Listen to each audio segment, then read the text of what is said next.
అందరూ నమస్కారం అండి. Welcome to Yog Stack. Birth right citizenship మీద కోర్టులో వాదనలు జరుగుతున్నాయి సుప్రీం కోర్టులో. సో, అటు పోయి, ఇటు పోయి చిలికి చిటికి గాలివానై ఫైనల్‌గా సుప్రీం కోర్ట్‌కి చేరింది. సో, ప్రస్తుతానికైతే బర్త్ రైట్ సిటిజన్‌షిప్ అందరికీ వస్తుంది. ఎందుకు అంటే కోర్టు కేసులు ఇవన్నీ జరిగినాయి. సో, వాళ్ళు స్టాప్ చేశారు. తర్వాత దాన్ని మళ్ళీ హైకోర్టులు ఫెడరల్ కోర్ట్ స్టాప్ చేయటం, సుప్రీం కోర్ట్ స్టాప్ చేయటం. ఫైనల్‌గా ఏంటంటే సో ఇప్పుడు సుప్రీంకోర్టులో కేసు నడుస్తుంది. సో సుప్రీంకోర్టులో వాదోపవాదనలన్నీ జరిగిన తర్వాత అది మోస్ట్ ప్రాబబ్లీ జూలైకి కానీ జూన్కి కానీ ఒక డెసిషన్ అనేది రావచ్చు అనమాట. అందరూ ఏమనుకుంటున్నారంటే మొన్న ఏప్రిల్ 1కి ఇంకా బర్త్ రైట్ సిటిజన్షిప్ మీద డెసిషన్ వచ్చేస్తుంది అని అన్నారు. డెసిషన్ రావటం కాదు, డిస్కషన్ జరిగింది. ఆ డిస్కషన్లో ఫస్ట్ రోజు ట్రంప్ వెళ్ళారు, అక్కడ కాసేపు కూర్చున్నారు, తర్వాత మధ్యలో లేచి వచ్చేసారు. ఇక సోషల్ మీడియాలో రకరకాల వాదనలు, ఆయన కావాలని లేచి వచ్చేసాడు, ఇంట్రెస్టింగ్ అనిపించట్లేదు అంటే ఆయన వైపు పాజిటివ్ నెగిటివ్లు అన్నీ ఉంటాయి కదా, ఆర్గ్యుమెంట్స్ రెండు సైడ్ల ఆర్గ్యుమెంట్స్ జరుగుతూ ఉంటాయి కదా. సో ఇప్పుడు ఇక్కడ కోర్టులో వాదోపవాదనలు అయితే జరుగుతున్నాయి. సో దాని గురించి నేను క్లారిటీగా పర్టికులర్ వీడియోలో చెప్తా, అసలు ఏం జరుగుతుంది, సోషల్ మీడియాలో రాసినటువంటి న్యూస్ ఏంటి అని.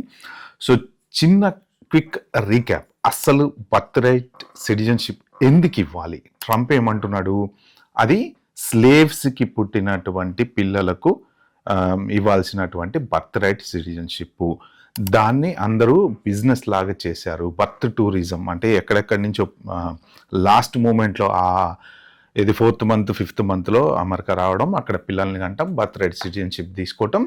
దానివల్ల ఏంటంటే వాళ్ళకి 21 years వచ్చిన తర్వాత ఇంకా వాళ్ళ ఫ్యామిలీ అందరూ స్పాన్సర్షిప్ వచ్చేస్తుంది, యుఎస్ వచ్చేస్తున్నారు. సో మిస్యూజ్ చేస్తున్నారు. జెన్యున్గా అసలు దానికి ఏదైతే కాజ్ ఉందో అది ఉపయోగపడట్లేదు అని ఆయన వాదన అనమాట. అసలు ఏంటి దాని బ్యాక్గ్రౌండ్ స్టోరీ ఏంటంటే, డ్రెడ్ స్కాట్ అనేటువంటి వ్యక్తి 18th centuryలో జరిగిందనమాట ఇది.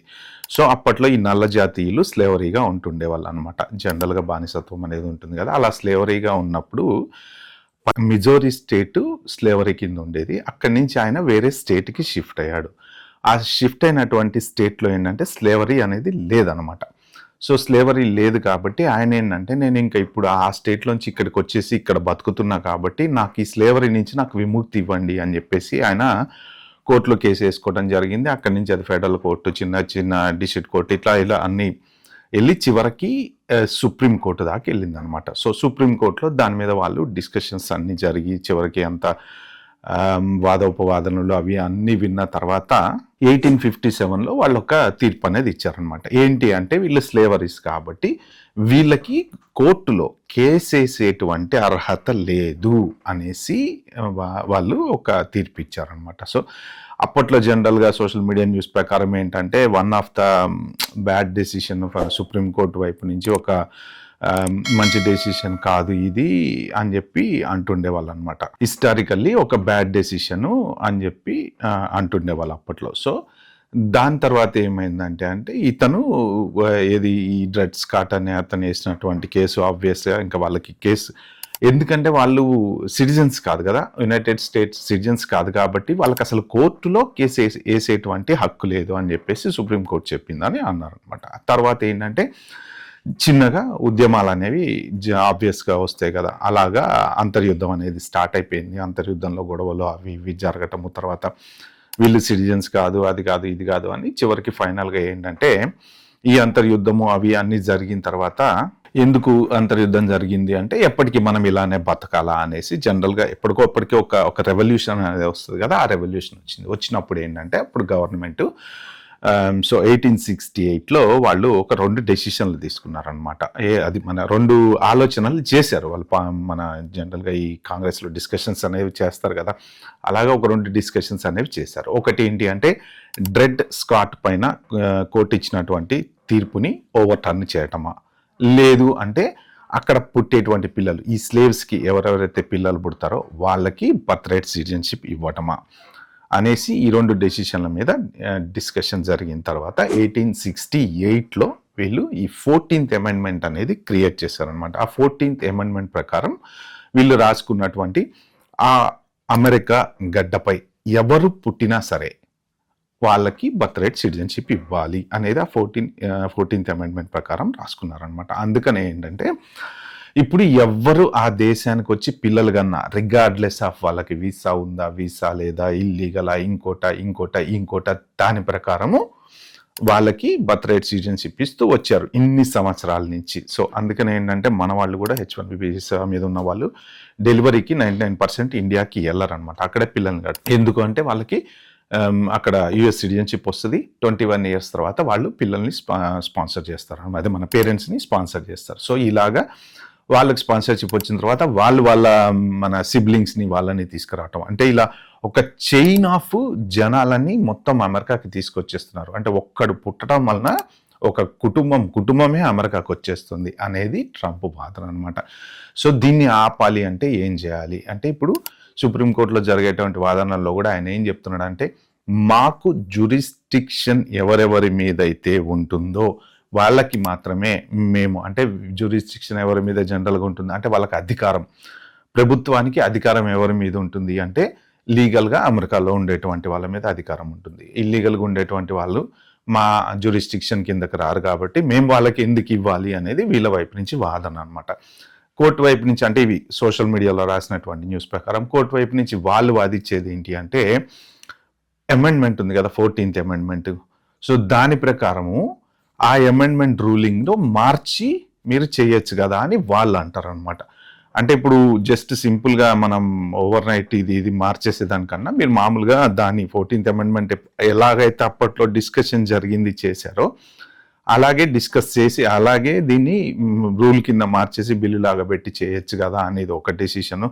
సో తర్వాత కొన్ని నెగిటివ్ కొన్ని పాజిటివ్ అటు ఇటుగా ఉన్నాయి. సో ట్రంప్ సైడ్ వాదనలలో వాళ్ళు కొన్ని ఆన్సర్లు సరిగ్గా చేయలేకపోతున్నారు అని చెప్పి వీళ్ళు అడిగే క్వశ్చన్లు, వాళ్ళు ఏంటంటే కాన్స్టిట్యూషన్ అమెండ్ చేసి మీరు రూల్ మార్చుకోండి, దాని ప్రకారం అయితే ఇలాగే ఇదే కరెక్టు అని, అంటే డెసిషన్ రాలేదు కానీ ఇలా డిస్కషన్స్ జరుగుతున్నాయి. అంటే ట్రంప్ ఫేవర్గా లేదని కొంతమంది అంటారు, జనరల్గా అందరికీ ఫేవర్గా ఉందని కొంతమంది అంటారు. వీళ్ళేమో మాకు వాళ్ళ మీద జ్యూరిస్డిక్షన్ లేదు కాబట్టి మేము ఇవ్వము అని వీళ్ళు అంటారు.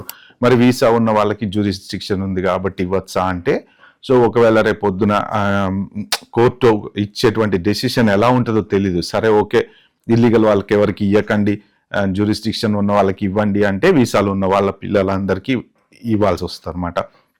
లేదు అసలు గ్రీన్ కార్డు లేకపోతే ఇప్పుడు గవర్నమెంట్ వాదన ఏంటంటే ఏదర్ గ్రీన్ కార్డు కానీ మదర్ ఫాదర్ కానీ ఎవరన్నా ఒకళ్ళు సిటిజన్ అవుతేనే మేము ఇస్తాము అనేది వాళ్ళ వాదన.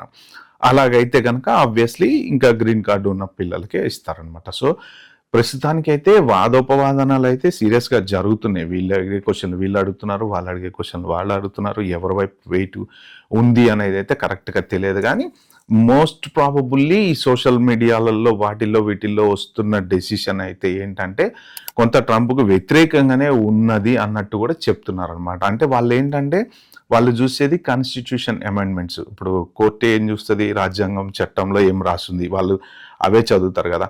సో 14th అమెండ్మెంట్ ప్రకారం మీరు అలా రూల్ రాసుకున్నారు కాబట్టి ఆ రూల్ ప్రకారం వాళ్ళు వెళ్తున్నారు అనమాట. సో మార్చే ఛాన్స్ ఏమన్నా ఉందా అనేసి వాళ్ళు అడుగుతున్నారు అనమాట. మార్చకుండా మరి ఎలా దీన్ని ఓవర్టర్న్ చేస్తాము. సో ఇలాంటి డిస్కషన్స్ అన్నీ జరుగుతున్నాయి. ఫైనల్గా ఏం జరుగుతుంది అనేది తెలీదు. డెసిషన్ అయితే ఇంకా అయితే రాలేదనమాట. ప్రస్తుతానికి డిస్కషన్స్ అయిపోయిన తర్వాత కనుక వాళ్ళు ఇచ్చేటువంటి ఫేవర్ ఎలా అంటే, సుప్రీంకోర్టు కనుక ఎవరికి ఫేవర్ చూపిస్తుంది, ట్రంప్కి ఫేవర్ చూపిస్తేనేమో ఇంకెవరికి బర్త్ రైట్ సిటిజన్షిప్ అనేది రాదు. లేదు 14th అమెండ్మెంట్కి ఫేవర్ చూపిస్తేనేమో ఇంకా ఆబ్వియస్లీ ఎవరికైనా సరే ఇంకా అందరికీ లీగల్, వాళ్ళ పిల్లలు కానీ ఇంకొకరు కానీ వీసా ఉన్నా లేకపోయినా అందరికీ వస్తుంది.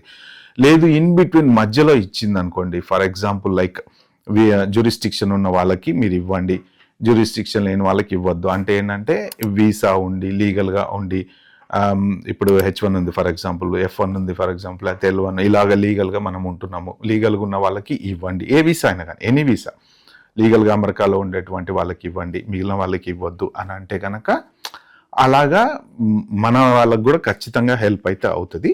బట్ ఇప్పుడు మరి ఈ 3 డెసిషన్లో మరి ఎలాంటి డెసిషన్ తీసుకుంటారు అనేది తెలీదు. సో డిస్కషన్స్ అయితే అవ్వలేదు.